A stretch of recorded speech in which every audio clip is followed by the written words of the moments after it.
കൂടുതൽ വാർത്തകളും വീഡിയോകളും കാണാൻ ഈ ചാനൽ സബ്സ്ക്രൈബ് ചെയ്യുക. കൂടെ ബെൽ ബട്ടൺ അമർത്തുക.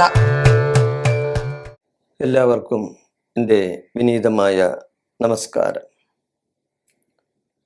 ഞാനിന്ന് പറയാൻ പോകുന്ന ജ്യോതിഷ വിഷയം കുടുംബക്ഷേത്രം അച്ഛൻ വഴിയാണോ അതോ അമ്മ വഴിയാണോ?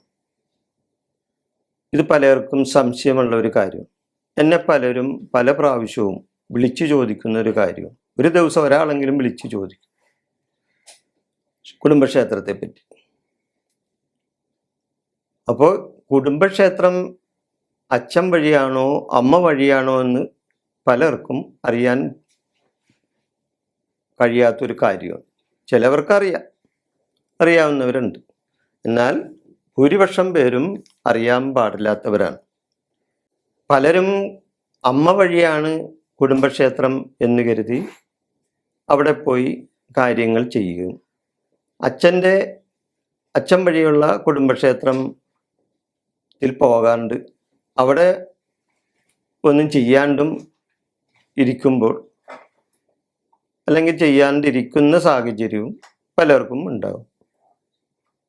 അപ്പോൾ അതിൻ്റെ സത്യം എന്താണ്, അല്ലെങ്കിൽ ഏതാണ് സത്യം എന്നറിയാനായിട്ടുള്ള ഒരു വിശദീകരണമാണ്. പലരുടെയും സംശയ നിവാരണത്തിന് വേണ്ടിയാണ് ഞാനിത് പറയുന്നത്. കുടുംബക്ഷേത്രം എന്ന് പറഞ്ഞാൽ ശരിക്കും അത് അച്ഛൻ വഴി തന്നെയാണ്. കുടുംബക്ഷേത്രം അച്ഛൻ വഴി തന്നെയാണ്. കാരണങ്ങൾ ഞാൻ പറയാം. ഒരു പെൺകുട്ടിയെ വിവാഹം ചെയ്ത് ഒരു പുരുഷൻ അവൻ്റെ വീട്ടിലേക്ക് കൊണ്ടുവരികയാണ്, ഇല്ലേ?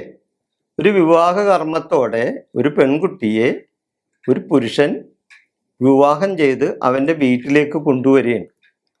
ആ വിവാഹത്തോടെ ആ പെൺകുട്ടിക്ക് ആ വീടുമായിട്ടുള്ള ബന്ധം തീർന്നു പോരെയാണ്. പിന്നെ അവളുടെ വീട് ആ ഭർത്താവിൻ്റെ വീടാണ്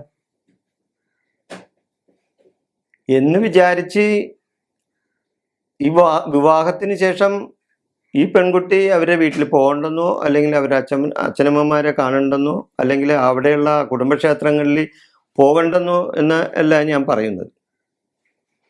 അങ്ങനെ പറയണത് ശരിയല്ലല്ലോ.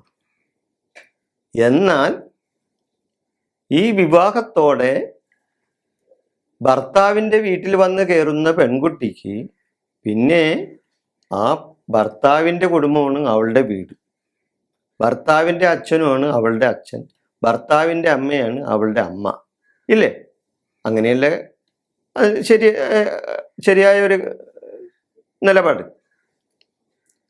അപ്പോൾ ഈ ഭർത്താവിൽ നിന്നും അവൾ വിവാഹം ചെയ്ത അവളുടെ ഭർത്താവിൽ നിന്നുള്ള സന്തതി പരമ്പരകളാണ് പിന്നെ അവിടെ ഉണ്ടാവുന്നത്, ഇല്ലേ? അപ്പൊ ആ സന്തതി പരമ്പരകളാണ് പിന്നീട് വരുന്ന സന്തതി പരമ്പരകളുടെ ക്ഷേത്രവും ഏത് വഴിയാണ്? അച്ഛൻ വഴിയല്ലേ. അപ്പൊ ആ അച്ഛൻ അവരുടെ ഈ ഭർത്താവ് എന്ന് പറഞ്ഞ പുരുഷന്റെ മുൻ തലമുറ പിൻതലമുറയാണല്ലേ ഭർത്താവ്. അവരുടെ ഭർത്താവിൻ്റെ പൂർവികരുടെ പിൻതലമുറയാണ് ഭർത്താവ്. അപ്പോൾ തീർച്ചയായിട്ടും ഈ കുടുംബക്ഷേത്രം ഏതാണ്? ഈ ഭർത്താവിൻ്റെ കുടുംബക്ഷേത്രമല്ലേ. ഭർത്താവിൻ്റെ അച്ഛൻ, അപ്പൂപ്പൻ, അതിനു മുൻപുള്ള 7 തലമുറ ആരാധിച്ചു വരുന്ന ആ ദേവനും ദേവിയും ഇരിക്കുന്ന ക്ഷേത്രം, അതാണ് കുടുംബക്ഷേത്രം. നേരത്തെ വിവാഹത്തിന് മുമ്പ് സ്വന്തം വീട്ടിലെ അച്ഛനും അമ്മയ്ക്കുമുള്ള കുടുംബക്ഷേത്രങ്ങളുണ്ട്. എന്നാൽ വിവാഹത്തോടെ ഭർത്താവിൻ്റെ വീട്ടിലേക്ക് വന്നു കഴിയുമ്പോൾ പിന്നെ ആ പെൺകുട്ടിക്കും ആ ഭർത്താവിൽ നിന്നുള്ള സന്തതി പരമ്പരകൾക്കും അവരുടെ ഭർത്താവിൻ്റെ പൂർവികരിൽ നിന്നുള്ള പിൻതലമുറ എന്ന നിലക്ക് കുടുംബക്ഷേത്രം ഭർത്താവിൻ്റെ കുടുംബക്ഷേത്രം തന്നെയാണ്. അവിടെയാണ് ആദ്യം പോയി തൊഴേണ്ടത്. കുടുംബക്ഷേത്രത്തിൽ തൊഴാൻ പോകാതെ, ആ കുടുംബ പരദേവതയെ വന്ദിക്കാതെ മറ്റ് ദേവതകളുടെ അടുത്ത് പോവുകയും അല്ലെങ്കിൽ മറ്റ് ക്ഷേത്രങ്ങളിൽ പോയി വഴിപാടുകൾ ചെയ്യുകയും ചെയ്താൽ അത് ശുഭമാകില്ല. കാരണം ചെയ്യേണ്ട സ്ഥലത്ത് ചെയ്യേണ്ട കാര്യങ്ങൾ ചെയ്യാതെ മറ്റ് സ്ഥലത്ത് പോയി കാര്യങ്ങൾ ചെയ്താൽ അതെങ്ങനെ ശുഭമാവും? ഇല്ലേ? അപ്പൊ തീർച്ചയായിട്ടും ഒരു കുടുംബക്ഷേത്രം എന്ന് പറഞ്ഞാൽ അത് അച്ഛൻ്റെ തലമുറയിൽപ്പെട്ട ക്ഷേത്രം തന്നെയാണ്. അത് തന്നെയാണ് പിന്തുടർച്ചയായിട്ട് വരുന്ന തലമുറക്കാരുടെയും ക്ഷേത്രം. അതാണ് കുടുംബക്ഷേത്രത്തിനെ പറ്റി ഉള്ള ഒരു സംശയ നിവാരണത്തിന് വേണ്ടി ഞാൻ പറയുന്ന കാര്യങ്ങൾ. അതിന് പലർക്കും കുടുംബക്ഷേത്രം അറിയില്ല. ഈ അച്ഛൻ്റെ ആണെങ്കിലും അമ്മയുടെ ആണെങ്കിലും പലർക്കും കുടുംബക്ഷേത്രം അറിയാണ്ട് നടക്കുന്ന ആൾക്കാരുണ്ട്. അപ്പോൾ അത് എത്രയും പെട്ടെന്ന് അങ്ങനെയുള്ള ആളുകൾ എത്രയും പെട്ടെന്ന് അവരുടെ അച്ഛൻ വഴിയുള്ള കുടുംബക്ഷേത്രം കണ്ടുപിടിച്ച് അതിന് ആ കുടുംബക്ഷേത്രത്തിൽ ചെന്ന് അവിടെ അതിനനുസരിച്ചുള്ള പരിഹാരങ്ങൾ ചെയ്യണം. അതായത് പ്രായശ്ചിത്തം ചൊല്ലണം. ഇത്ര നാളും അവിടെ ചെല്ലാൻ സാധിക്കാതിരുന്ന കുടുംബക്കാർ അവിടെ ചെന്ന് പ്രായശ്ചിത്തം ചൊല്ലി പരിഹാരങ്ങൾ ചെയ്യണം. ദേവനാണെങ്കിലും ദേവിയാണെങ്കിലും ഭഗവാനെ, ഭഗവതിയെ, ഞങ്ങൾക്ക് തെറ്റുപറ്റിപ്പോയി, ഞങ്ങൾക്ക് ഇത് കണ്ടുപിടിക്കാൻ സാധിച്ചില്ല ഇതുവരെ.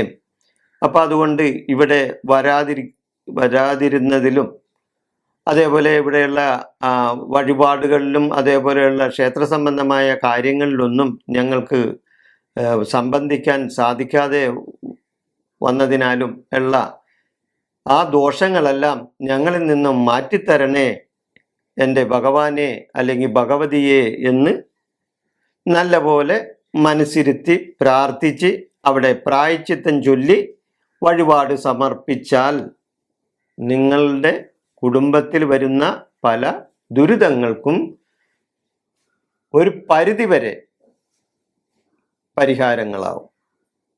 അപ്പം കുടുംബക്ഷേത്രത്തിൽ പോകാതെ മറ്റ് ക്ഷേത്രത്തിൽ പോയി വഴിപാട് നടത്തി നിങ്ങൾ പണം അനാവശ്യമായി കളയരുത്.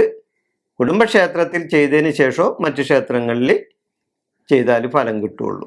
അത് പ്രത്യേകം ആളുകൾ ഒന്ന് ശ്രദ്ധിച്ചാൽ വളരെ നല്ലതായിരിക്കും. ഈ വിഷയം ഞാനിവിടെ അവസാനിപ്പിക്കുന്നു. നിങ്ങൾക്ക് നന്ദി, നമസ്കാരം.